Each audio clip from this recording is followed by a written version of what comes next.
శుభోదయం. మనం చెప్పుకుంటున్నటువంటి పాఠ్యాంశము జయభేరి.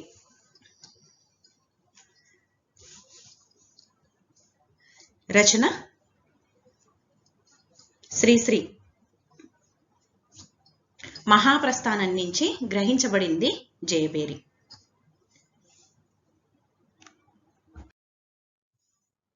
కవి పరిచయాన్ని తీసుకుంటే, శ్రీశ్రీగా ప్రసిద్ధి పొందినటువంటి శ్రీరంగం శ్రీనివాసరావు ఆధునిక తెలుగు కవిత్వ చరిత్రలో అత్యంత ప్రభావాన్ని చూపినటువంటి మహాకవి. తెలుగు సాహిత్యాన్ని శాసించిన మహాకవి శ్రీశ్రీ.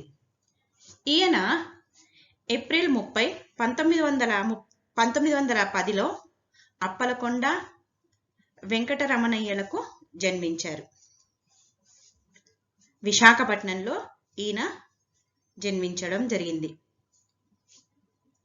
విప్లవ కవిగా, సాంప్రదాయ ఛందోబద్ధ కవిత్వాన్ని ధిక్కరించిన వాడిగా,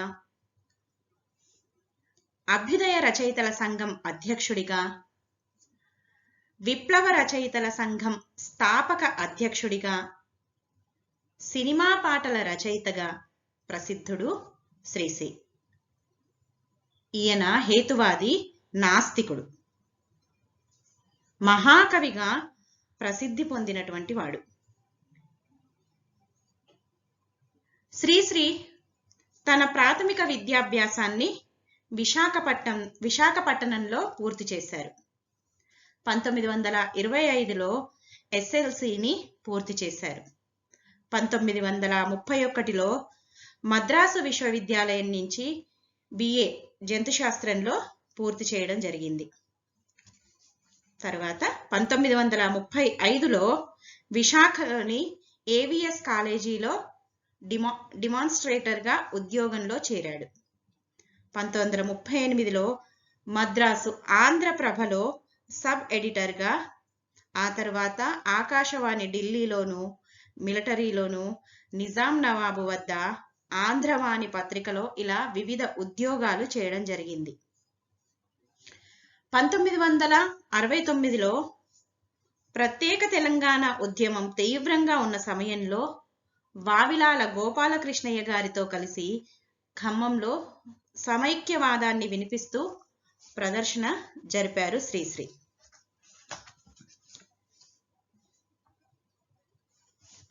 తన 15వ ఏట పరిణయ రహస్యం అనేటటువంటి నవల రాశారు.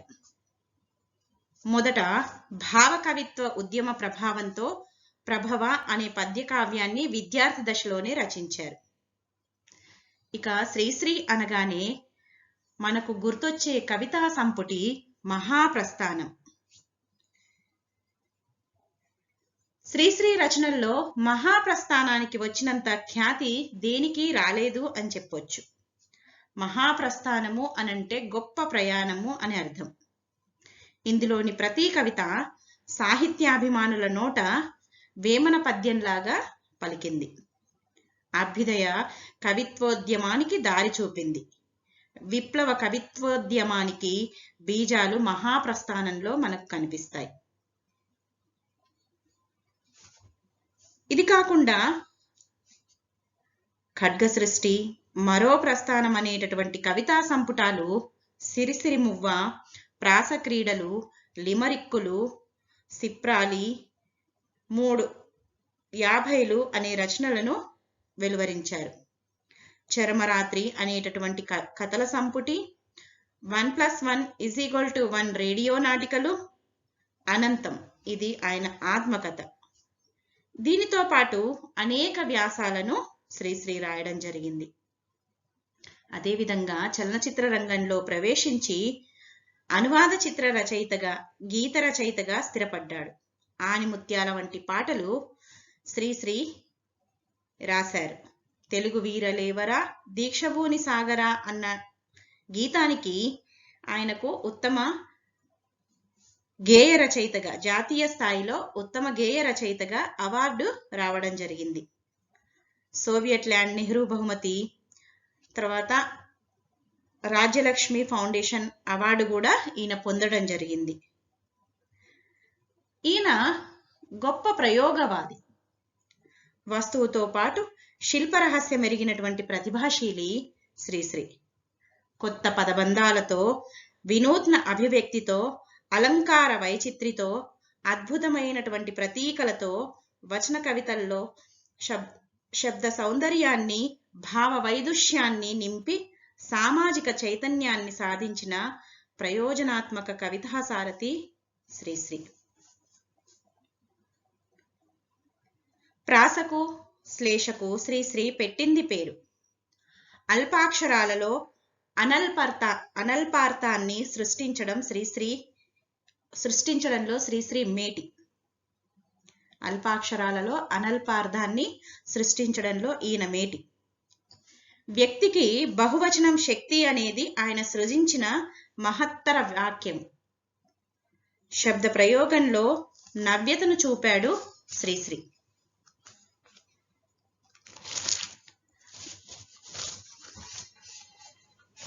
మహాప్రస్థానం గేయాల్లోని ఇతివృత్తాలు ప్రధానంగా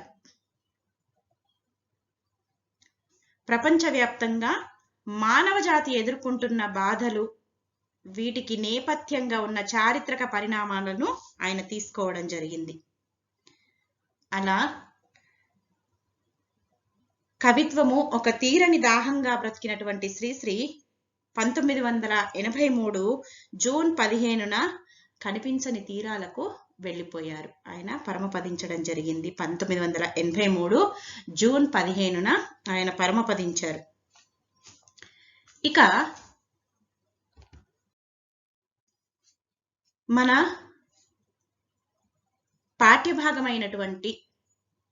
పాఠమైనటువంటి జయభేరి కవితను తీసుకుంటే ఇది మహాప్రస్థానంలో నుంచి తీసుకోబడింది. ఇది 1933లో రాశారు.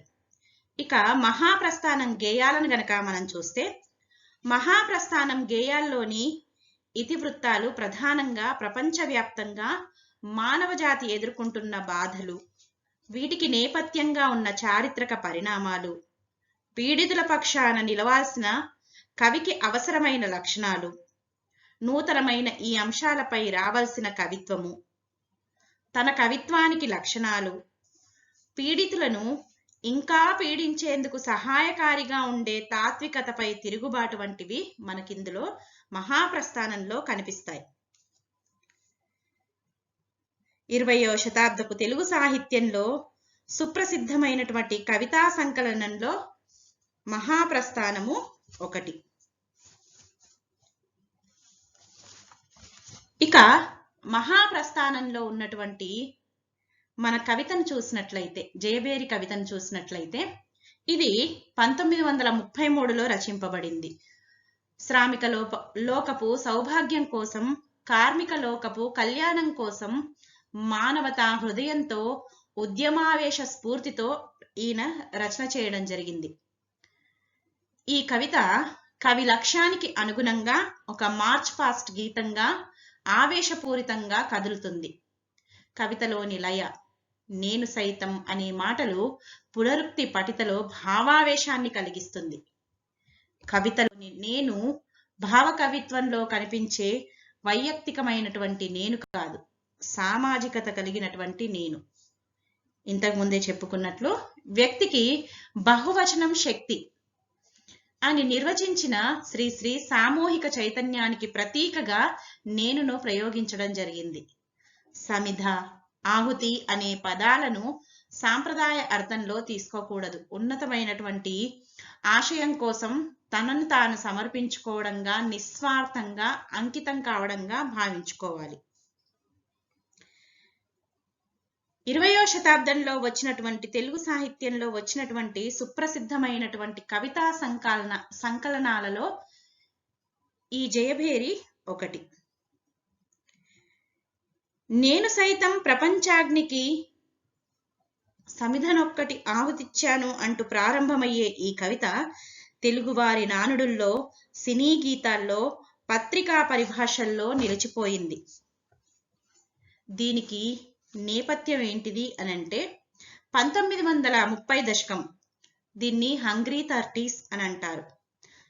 ఈ దశకము ఆకలి, నిరుద్యోగము, విశృంఖలత్వము వీటన్నింటికి మూల కారణమైనటువంటి రెండవ ప్రపంచ యుద్ధము, తర్వాత ఆర్థిక మాంద్యము ఈ లక్షణాలతో ఈ దశకమంతా కూడా అతలాకుతలమయ్యింది.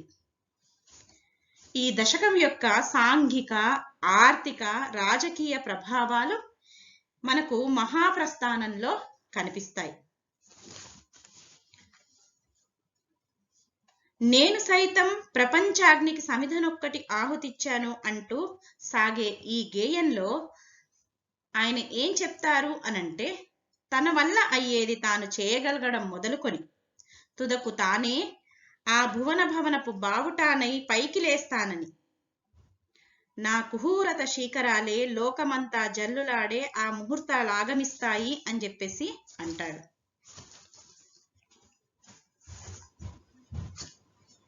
చిన్నగా మొదలుపెట్టి కేవలం తాను తన వల్ల అయ్యేది చేస్తానని చెప్పినటువంటి వ్యక్తి చివరికి తానే ఏ విధంగా భువన భవనపు బావుటాగా మారతాడో, ఏ విధంగా మారానో అని చెప్పేసి శ్రీశ్రీ మనకు ఈ కవితలో వివరిస్తున్నారు. పాఠ్యాంశాన్ని తీసుకుంటే, నేను సైతం ప్రపంచాగ్నికి సమిధనొక్కటి ఆహుతిచ్చాను, నేను సైతం విశ్వవృష్టికి అశ్రు ఒక్కటి ధారపోసాను, నేను సైతం భువన ఘోషకు వెర్రి గొంతుక విచ్చి మోసాను, నేను సైతం ప్రపంచాగ్నికి సమిధనొక్కటి ఆహుతిచ్చాను, నేను సైతం విశ్వవృష్టికి అశ్రు ఒక్కటి ధారపోసాను, నేను సైతం భువన ఘోషకు వెర్రి గొంతుక నిచ్చిమ్రోసాను. నేను సైతం ప్రపంచాగ్నికి సమిధనొక్కటి ఆహుతిచ్చాను అనంటే తాను కూడా గొప్ప అగ్ని వంటి ఉద్యమానికి చిన్న ప్రయత్నం చేస్తున్నాను అని చెప్పేసి చెప్తూ, ప్రపంచం అనేది అగ్నితో మండుతూ ఉంటే నేను కూడా ఒక సమిధనై ఆహుతిచ్చాను అని చెప్పేసి అని అంటున్నాడు. నేను సైతం విశ్వవృష్టికి అశ్రు ఒక్కటి ధారపోసాను, లోకాలని సృష్టించేటప్పుడు నేను కూడా ఒక కన్నీటి చుక్కను ధారపోసాను అని చెప్పేసి అని అంటున్నాడు. నేను సైతం భువన ఘోషకు వెర్రి గొంతుక నిచ్చిమ్రోసాను, లోకం ఘోషిస్తూ ఉంటే నేను కూడా వెర్రి గొంతుకతో పెద్దగా అరిచాను అని చెప్పేసి, అలా తన వల్ల అయ్యింది తాను చేశాను అని చెప్పేసి కవి చెప్తున్నాడు. ఎండకాలం మండినప్పుడు గబ్బిలం వలె క్రాగిపోలేదా, వానకాలం ముసిరిరాగా నిలువు నిలువున నీరు కాలేదా, శీతకాలం కోత వెట్టగా కొరడు కట్టి ఆకలేసి కేకలేశానే, ఎండకాలం మండినప్పుడు గబ్బిలం వలె క్రాగిపోలేదా, వానకాలం ముసిరిరాగా నిలువు నిలువున నీరు కాలేదా, శీతకాలం కోత వెట్టగా కొరడు కట్టి ఆకలేసి కేకలేశానే. ఎండాకాలం వచ్చినప్పుడు ఆ ఎండాకాలంలోని ఎండలకు తాను కూడా గబ్బిలం వలె ఉడికిపోయాను అని చెప్పేసి అంటున్నాడు కవి. వానకాలం ముసిరిరాగా నిలువు నిలువున నీరు కాలేదా, వానాకాలంలో ఎడతెగనటువంటి వర్షాలకు నేను కూడా ఆ వానకి నిలువున నీరుగా మారిపోయాను అని అంటున్నాడు. శీతకాలం కోత వెట్టగా కొరడు కట్టి ఆకలేసి కేకలేశానే, శీతాకాలం కోత పెడితే చైతన్యం కోల్పోయాను, అలా చైతన్యం కోల్పోయి ఆకలితో గట్టిగా అరిచాను అని చెప్పేసి కవి అంటున్నాడు. నేనొక్కన్నే నిలిచిపోతే చండ్రగాడ్పులు వాన మప్పులు మంచు సోనలు భూమి మీద భుగ్నమవుతాయి. నేనొక్కన్నే నిలిచిపోతే చండ్రగాడ్పులు వాన మబ్బులు మంచు సోనలు భూమి మీద భుగ్నమవుతాయి. తాను గనక ఒక్కడిని ఆగిపోతే చంద్రగాడ్పులు, వేడి అయినటువంటి గాలులు, వానమబ్బులు, మంచు బిందువులు, మంచు సోనలు, మంచు బిందువులు ఈ భూమి మీద పడి నశిస్తాయి అని చెప్పేసి అని అంటున్నారు. నింగి నుండి తొంగి చూసే రంగురంగుల చుక్కలన్నీ రాలినెత్తురు క్రక్కుకుంటూ పేలిపోతాయి. పగళ్ళన్నీ పగిలిపోయి నిషీధాలు విషీర్నిల్లి మహాప్రళయం జగం నిండా ప్రగల్భిస్తుంది. నేనొక్కన్నే నిలిచిపోతే చంద్రగాడ్పులు, వానమబ్బులు, మంచు సోనలు భూమి మీద భుగ్నమవుతాయి. నింగి నుండి తొంగి చూసే రంగురంగుల చుక్కలన్నీ రాలినెత్తురు కక్కుకుంటూ పేలిపోతాయి. పగళ్ళన్నీ పగిలిపోయి నిషీధాలు విషీర్నిల్లి మహాప్రళయం జగన్నిండా ప్రగల్భిస్తుంది. తాను ఒక్కడినే ఆగిపోతే వేడిగాలులు, వానమబ్బులు, మంచు బిందువులు భూమి మీద నశిస్తాయి. నింగి నుండి తొంగి చూసే రంగురంగుల చుక్కలన్నీ రాలినెత్తురు కక్కుకుంటూ పేలిపోతాయి. ఆకాశంలో ఉన్నటువంటి రంగురంగుల చుక్కలు ఏవైతే ఉన్నాయో అవన్నీ రాలిపోతాయి అని చెప్పేసి వివరిస్తున్నారు. అవన్నీ కూడా, ఆ చుక్కలన్నీ కూడా నెత్తురు కక్కుకుంటూ పేలిపోతాయి. ఆకాశంలో రంగురంగుల చుక్కలు రాలిపోతాయి, నెత్తురు కక్కుకుంటూ పేలిపోతాయి. పగళ్ళన్నీ పగిలిపోయి నిషీధాలు విషీర్నిల్లి మహాప్రళయం జగన్నిండా ప్రగల్భిస్తుంది. పగళ్ళు పగిలిపోతాయి, రాత్రులు కృషించిపోతాయి. మహాప్రళయం లోకమంతా గర్వంతో విహరిస్తుంది అని చెప్పేసి కవి తెలియజేస్తున్నాడు. నేనొక్కన్నే ధాత్రి నిండా నిండిపోయి నా కుహూరత శీకరాలే లోకమంతా జల్లులాడే ఆ ముహూర్తాలాగమిస్తాయి. నేనొక్కన్నే ఈ భూమి నిండా నిండిపోతాను. నేను చేసేటటువంటి కుహూ శబ్దపు తుంపరలు లోకమంతా జల్లులుగా కురిసే ముహూర్తం వస్తుంది. నేను సైతం ప్రపంచాబ్జపు తెల్లరేకై పల్లవిస్తాను. నేను సైతం విశ్వవీణకు తంత్రినై మూర్ఛనలు పోతాను. నేను సైతం భువన భవనపు బావుటానై పైకి లేస్తాను. నేను సైతం ప్రపంచాబ్జపు తెల్లరేకై పల్లవిస్తాను. నేను సైతం విశ్వవీణకు తంత్రినై మూర్ఛనలు పోతాను. నేను సైతం భువన భవనపు బావుటానై పైకి లేస్తాను. నేను సైతం ప్రపంచమనేటటువంటి తామర పువ్వులో తెల్లని రేకుగా ఉదయిస్తాను. ప్రపంచమనేటటువంటి వీణకు గాయకుడనై సప్త స్వరాలను పలికిస్తాను. లోకమనే భవనపు మీద జెండాగా పైకి లేస్తాను అని చెప్పేసి అంటున్నాడు శ్రీశ్రీ. ఆయన అభ్యుదయ భావం అనేది మనకి ఇందులో కనిపిస్తుంది.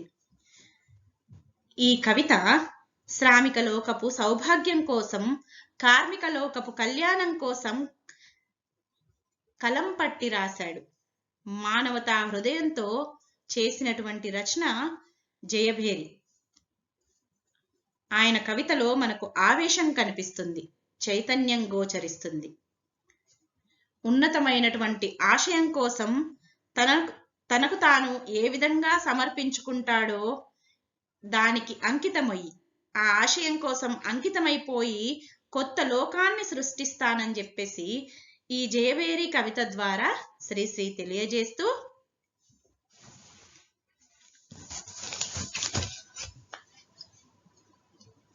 తన వల్ల అయ్యేది తాను చేస్తానని చెప్పేసి చివరికి ఆ తానే ఏ విధంగా ఈ ప్రపంచమంతా నిండిపోతానో తెలియజేస్తూ, ప్రపంచం అగ్నిలా మండుతూ ఉంటే నేను కూడా ఒక సమిధనై ఆ అగ్నిలో ఆహుతి అవుతాను. లోకాలను సృష్టించేటప్పుడు నేను కూడా ఒక కన్నీటి చుక్కను విడుస్తాను. లోకం ఘోషిస్తూ ఉంటే నేను కూడా వెర్రి గొంతుకతో పెద్దగా అరుస్తాను.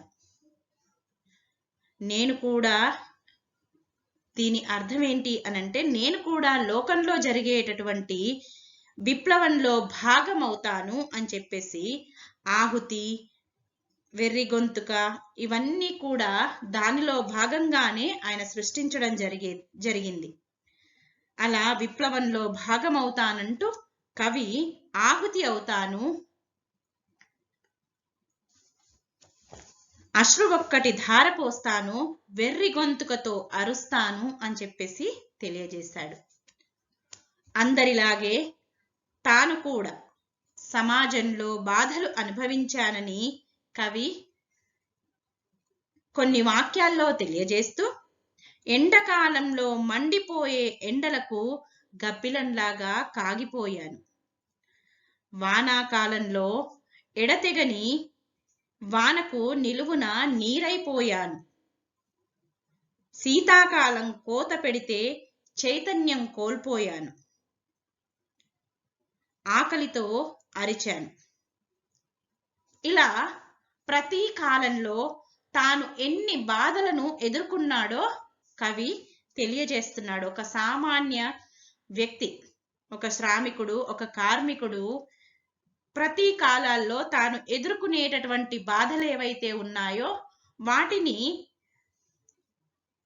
తాను అనుభవించానని చెప్పేసి ఆ శ్రామికుణ్ణి, తర్వాత ఆ కార్మికుణ్ణి కథానాయకునిగా సృష్టిస్తూ చెప్పినటువంటి కవితలో ఆ కార్మికుడు, ఆ శ్రామికుడు ఏ విధంగా బాధపడ్డాడో, ప్రతి కాలంలో ఏ విధంగా బాధపడ్డాడో చెబుతూ, తాను ప్రతి కాలంలో తాను బాధపడ్డా సరే తన గురించి ఎవరూ ఆలోచించలేదని, తనకు ఎవరూ సహాయం చేయలేదని చెప్పేసి కవి వ్యధ పడడం జరిగింది. ఈ శ్రామికుడు కానీ, ఈ కార్మికులు కానీ వారు ప్రతి కాలాల్లోనూ పని చేస్తారని చెప్పేసి, అది ఎంత ఎండ అయినా సరే ఆ ఎండను పట్టించుకోకుండా వాళ్ళు పనిచేస్తారని చెప్పేసి, కుండపోతగా వర్షం పడుతున్నా ఆ వర్షంలో సైతం వారు పనిచేస్తారని, అదేవిధంగా చల్లటి చలి పెడుతున్న శీతాకాలంలో చలి పెడుతున్నా సరే, చైతన్యం కోల్పోయినా సరే తమ పనిని మాత్రం వారు మానరని చెప్పేసి, అలా తాను బాధపడుతున్న తన గురించి ఎవరూ కూడా పట్టించుకోరని చెప్పేసి, తనకెవరూ సహాయం చెయ్యరని చెప్పేసి ఆ శ్రామికుల, కార్మికుల వంతుగా కవి తన వ్యధను వెల్లడించడం జరిగింది. అలా కాలానికి ఎదురు తిరిగి తాను ఒక్కడు నిలిచిన లోకంలో ఎన్నో మార్పులు జరుగుతాయని కవి చెప్పాడు. అదే కార్మికుడు, అదే శ్రామికుడు ఎదురు తిరిగితే ఏం జరుగుతుందో, కాలానికి ఎదురు తిరిగితే ఏం జరుగుతుంది అనే దాన్ని కవి వివరిస్తూ, నేను ఆగిపోతే వేడి గాలులు, వాన మబ్బులు, మంచు బిందువులు భూమి మీద ఉండవు. ఆకాశంలోని రంగురంగుల చుక్కలు రాలిపోతాయి, నెత్తురు కక్కుకుంటూ పేలిపోతాయి, పగళ్ళు పగిలిపోతాయి, రాత్రులు కృషించి మహాప్రళయం వస్తుంది. తాను చేసే దేశాభివృద్ధిలో, ప్రపంచాభివృద్ధిలో భాగంగా తాను చేసేటటువంటి పని గనక చేయకుండా తాను ఒక్కడు గనక కాలానికి ఎదురు తిరిగి నిలిచిపోతే లోకంలో ఎటువంటి పరిణామాలు సంభవిస్తాయి అనే దాన్ని కవి తెలియజేస్తూ ఈ విధంగా అంటాడు. తాను ఆగిపోతే, ఆ శ్రామికుడు లేదా ఆ కార్మికుడు గనక పని చేయడం మానేస్తే లోకంలో వేడిగాలులు, వానమబ్బులు, మంచు బిందువులు భూమి మీద కనిపించవు అని అంటున్నాడు. అవన్నీ నశిస్తాయి అని చెప్పేసి అంటున్నాడు. ఆకాశంలో కనిపించేటటువంటి రంగురంగుల చుక్కలన్నీ కూడా రాలిపోతాయి అని చెప్పేసి అని అంటున్నాడు. నెత్తురు కక్కుకుంటూ పేలిపోతాయి అని అంటున్నాడు. పగళ్ళు పగిలిపోయి రాత్రులు కృషించి మహాప్రళయం వస్తుంది అని చెప్పేసి అని అంటున్నాడు. తాను గనక నిలిచిపోతే గొప్ప ఉద్యమం అనేది మొదలవుతుంది. ఆ ఉద్యమం మొదలవుతే పరిణామాలు ఎలా ఉంటాయో అనే దాన్ని కవి మనకు ఈ పంక్తుల్లో వివరిస్తున్నాడు. అలా తాను గనక ఆ ఉద్యమంలో పాల్గొని ఆ ఉద్యమం గనక విజయం సాధిస్తే ఏ విధంగా సమాజం అనేది మొదలవుతుందో చెప్తూ, నేనొక్కడినే భూమి నిండా నిండిపోతాను, నేను చేసే కుహూరవాలు లోకమంతా జల్లులుగా కురిసే ముహూర్తం వస్తుంది. ప్రపంచంలో గనక ఈ ఉద్యమం అనేది తీవ్ర రూపం దాలిస్తే గనక కేవలం తాము మాత్రమే కనిపిస్తామని చెప్పేసి, భూమి నిండా నిండిపోతాను అని చెప్పేసి తాను చేసేటటువంటి కుహూరవాలు, కుహు అనేటటువంటి శబ్దాలు ఈ లోకమంతా జల్లులుగా కురిసేటటువంటి ముహూర్తం సంభవిస్తుంది అని చెప్పేసి అని అంటున్నాడు. అంటే విప్లవం అనేది సంభవిస్తే, ఆ విప్లవం కోసం వాళ్ళు ఏ విధంగా పాల్గొంటారో చెప్తూ, ఆ విప్లవాన్ని లేవదీస్తే ఆ లోకం అనేది, పాత లోకం అనేది నశించి కొత్త లోకం అనేది ఉదయిస్తుంది అని చెప్పేసి చెప్తూ, ఆ విప్లవం తర్వాత కొత్త లోకం ఉదయిస్తుందని చెప్పేసి, ఆ లోకంలో కష్టాలు కన్నీళ్లు ఉండవు అని చెప్పేసి కవి భావిస్తున్నాడు. కొత్త లోకం సృష్టికి తాను ఎలా మారతాడో కవి తెలియజేస్తూ, ప్రపంచం అనేటటువంటి తామర పువ్వులో నేను తెల్లని రేకుగా ఉదయిస్తాను, ప్రపంచమనేటటువంటి వీణకు గాయకుడిగా సప్తస్వరాలను పలికిస్తాను, లోకమనే భవనం మీద జెండాను అవుతాను. విప్లవం అనేది సంభవిస్తే, ఆ శ్రామికులు కార్మికులు గనక కన్నెర్ర చేసి విప్లవాన్ని సృష్టిస్తే, ఆ విప్లవం తర్వాత వచ్చేటటువంటి కొత్త లోకంలో కష్టాలు కన్నీళ్లు ఉండవని చెప్పేసి కవి భావిస్తూ, తాను ఆ కొత్త లోకం సృష్టికి ఏ విధంగా మారతానో చెప్తూ, ప్రపంచం అనేటటువంటి తామర పువ్వులో నేను తెల్లని రేకుగా ఉదయిస్తాను అంటాడు. ప్రపంచం అనేటటువంటి వీణకు గాయకుడిగా సప్తస్వరాలను పలికిస్తాను అని అంటాడు. లోకమనే భవనం మీద జెండానవుతాను అని చెప్పేసి అని అంటాడు. శ్రీశ్రీ కోరుకునేది ఒక్కటే, అణగారిపోయినటువంటి లోకంలో బాధపడుతున్నటువంటి కార్మికులు, కర్షకులు, తర్వాత శ్రామికులు ఎవరైతే ఉన్నారో వారంతా కూడా ఈ విప్లవాగ్నిలో భాగస్వాములు కావాలి అని చెప్పేసి కోరుకున్నాడు. అలా కోరుకొని ఆ విప్లవాగ్ని సృష్టించినటువంటి కొత్త లోకంలో సామ్యవాదంతో కూడినటువంటి ఆ నూతన లోకాన్ని సృష్టించాలని చెప్పేసి, ఆ కొత్త లోకంలో కష్టాలు మరిచి ఆనందం చెందాలని చెప్పేసి శ్రీశ్రీ భావిస్తున్నాడు. అలా ప్రపంచం అనేది అగ్నిలా మండుతూ ఉంటే తాను కూడా సమిధనయ్యానని, చిన్న ప్రయత్నమే అయినా తాను కూడా అందులో పాల్గొన్నానని, లోకం అనేది ఉద్యమం లేవదీస్తూ ఉంటే ఆ ఉద్యమంలో తన వంతుగా పాత్ర పోషించానని చెప్పేసి, లోకం సృష్టింపబడుతూ ఉంటే తాను కూడా ఒక కన్నీటి చుక్కను వదిలానని, లోకమంతా ఘోషిస్తూ ఉంటే తాను కూడా వెర్రి గొంతుకతో పెద్దగా అర్చానని, విప్లవంలో తాను ఏ విధంగా భాగమయ్యానో కవి ఈ శ్రామికుల కార్మికుల పక్షాన నిలిచి తెలియజేస్తున్నాడు. వారు పడేటటువంటి బాధలని మూడు లోకాల్లోనూ, మూడు కాలాల్లోనూ ఆ శ్రామికులు పడేటటువంటి బాధను తానే అనుభవించి వారి వంతుగా వారి బాధను మనకి తెలియజేస్తాడు కవి. ఎండాకాలం మండినప్పుడు గబ్బిలం వలె క్రాగిపోలేదా అంటాడు. ఎండాకాలంలో మండిపోయేటటువంటి ఎండలకు ఆ గబ్బిలంలాగా తాను ఉడికిపోయానంటాడు. అదేవిధంగా వానకాలం ముసిరిరాగా నిలువున నీరు కాలేదా, ఎడతెగనటువంటి వర్షాలకి, వానాకాలంలో కురిసేటటువంటి ఎడతెగనటువంటి వానకు తాను కూడా నీరుగా మారిపోయాను అని చెప్పేసనంటాడు. శీతాకాలం కోతవెట్టగా కొరడు కట్టి ఆకలేసి కేకలేశానే. శీతాకాలం కోత పెడితే ఆ చలికి తట్టుకోలేక చైతన్యం కోల్పోయి తాను ఆకలితో అరిచాను అని చెప్పేసనంటాడు. సామాజికవాదం అనేది లేదు కాబట్టి దాన్ని సృష్టించడానికి, ఆ సామాజికవాదాన్ని, నూతన లోకాన్ని సృష్టించడానికి తాను గనక నిలిచిపోతే, తాను పని చెయ్యడం మానేస్తే ఏం జరుగుతుందో చెప్తూ నేనొక్కడే నిలిచిపోతే అని అంటాడు. తానొక్కడు నిలిచిపోతే ఏం జరుగుతుంది, ప్రపంచవ్యాప్తంగా ఎలాంటి పెనుమార్పులు సంభవిస్తాయి అని చెప్పేసి చెప్తూ, నేనొక్కడే నిలిచిపోతే చండ్రగాడ్పులు, వాన మబ్బులు, మంచు సోనలు భూమి మీద భుగ్నమవుతాయి. నింగి నుండి తొంగి చూసే రంగురంగుల చుక్కలన్నీ రాలినెత్తురు కక్కుకుంటూ రాలిపోతాయి. పగళ్ళన్నీ పగిలిపోయి నిషీదాలు విషీర్నిల్లి మహాప్రళయం జగన్నిండా ప్రగల్భిస్తుంది అని అంటాడు.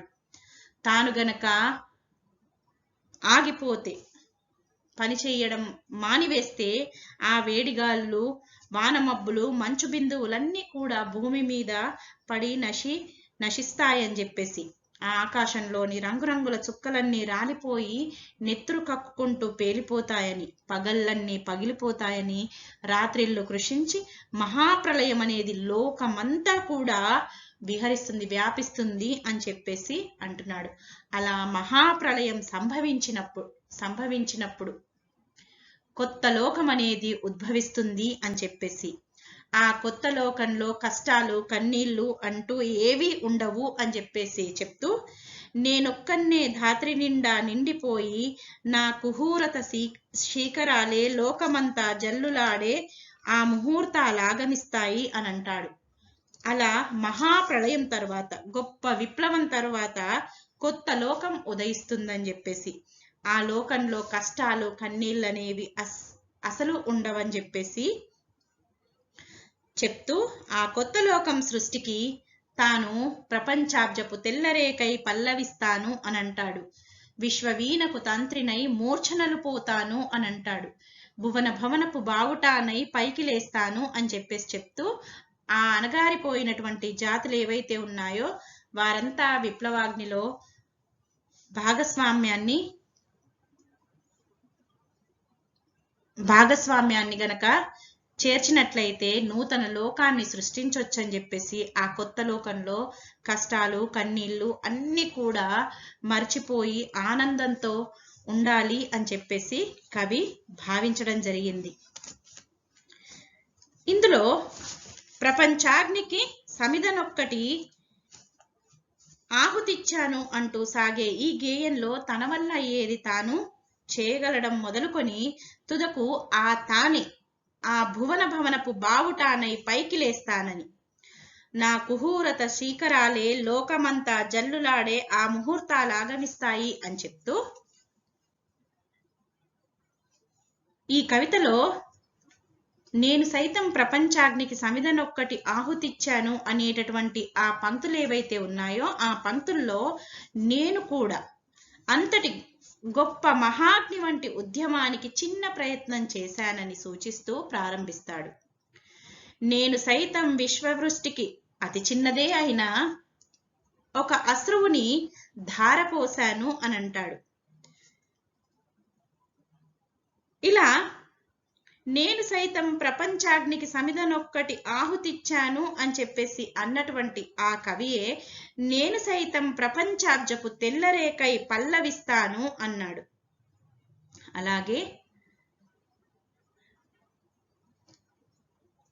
నేను సైతం విశ్వవృష్టికి అశ్రువొక్కటి ధారపోశాను అన్నవాడే తుదకు నేను సైతం విశ్వవీణకు తంత్రినై మూర్ఛనలు పోతాను అన్నాడు. నేను సైతం భువన ఘోషకు వెర్రి గొంతుక విచ్చి మ్రోశాను అన్నటువంటి ఆ కవియే నేను సైతం భువన భవనపు బావుటానై పైకి లేస్తాను అని చెప్పేసి అన్నాడు. చివరకు నా కుహూరత శీకరాలే లోకమంతా జల్లులాడే ఆ ముహూర్తాలాగమిస్తాయి అని చెప్పేసి అంటాడు. అంటే ఉజ్వలమైనటువంటి ఈ పంక్తుల్లో మనకు ఉజ్వలమైనటువంటి భవిష్యత్తును కవి సూచించడం జరిగింది. తన కుహూరత శీకరాలే లోకమంతా జల్లులాడే ఆ ముహూర్తాలు ఆగమిస్తాయి. తాను సంతోషంగా ఉండేటటువంటి ఆ క్షణాలనేవి నాకు ఈ లోకంలో కనిపిస్తాయి అనేటటువంటి ఆ కవి యొక్క ఉజ్వలమైనటువంటి భవిష్యత్ అనేది మనకు ఈ పంక్తుల్లో కనిపిస్తుంది. ఈ కవితని రెండవ ప్రపంచ యుద్ధము, ఆర్థిక మంద్యం వంటి లక్షణాలతో ప్రపంచాన్ని అతలాకుతలం చేసినటువంటి సందర్భంలో చేసినటువంటి రచన ఇది. ఈ విధంగా శ్రీశ్రీ అణగారిపోయినటువంటి వారంతా కూడా విప్లవాగ్నిలో భాగస్వాములు కావాలని చెప్పేసి, సామ్యవాదంతో కూడినటువంటి నూతన లోకాన్ని సృష్టించాలని చెప్పేసి కోరుకుంటూ ఆ కొత్త లోకంలో కష్టాలను మరిచి ఆనందం చెందాలి అని చెప్పేసి కవి భావిస్తున్నాడు. ఈ కవిత శ్రీశ్రీ లక్ష్యానికి అనుగుణంగా ఒక మార్చ్ ఫాస్ట్ గీతంగా ఆవేశపూరితంగా ఉంటుంది. చదివేటటువంటి వారికి ఆవేశాన్ని కలిగిస్తుంది ఈ కవిత. నేను సైతం అనేటటువంటి పునరుక్తి ఏదైతే ఉందో ఇది పఠితలను, చదివేటటువంటి వాళ్ళు ఎవరైతే ఉన్నారో వారికి ఆవేశాన్ని కలిగిస్తుంది. ఇందులో నేను సైతం అనేటటువంటి నేను అనేటటువంటిది ఏదైతే ఉందో అది వైయక్తికమైంది కాదు, సమాజానికి సంకేతం, సామూహిక చైతన్యానికి ప్రతీక. అందులో వాడినటువంటి పదాలు, గేయంలోని పదాలు ఏవైతే ఉన్నాయో సమిద, ఆహుతి, ఈ పదాలు ఏవైతే ఉన్నాయో ఆత్మత్యాగంగా భావించాలి అని చెప్పేసి కవి అంటాడు.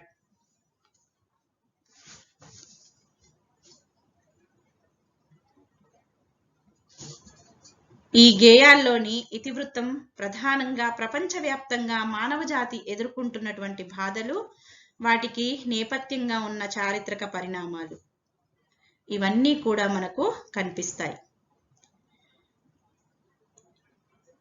తన కవిత్వానికి లక్షణాలు పీడితులను ఇంకా పీడించేందుకు సహాయకారిగా ఉండేటటువంటి తాత్వికతలపై తిరుగుబాటు వంటివి మనకు ఈ కవితలో కనిపిస్తాయి.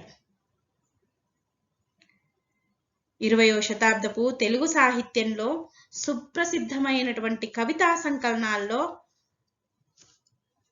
సంకలనమైనటువంటి 20వ శతాబ్దపు తెలుగు సాహిత్యంలో సుప్రసిద్ధమైనటువంటి కవితా సంకలనము మహాప్రస్థానంలో ఇది ప్రసిద్ధి పొందినటువంటి కవిత జయభేరి అని చెప్పేసి చెప్పొచ్చు.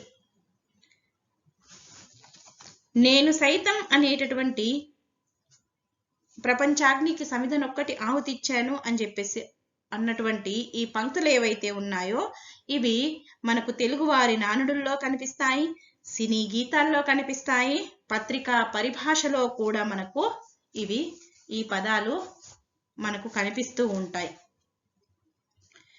మహాప్రస్థానంలోని ఈ జయభేరి గేయం అనేది శ్రీశ్రీ భావాలను సంపూర్ణంగా వ్యక్తం చేసినటువంటి రచన అని చెప్పేసి మనం చెప్పవచ్చు.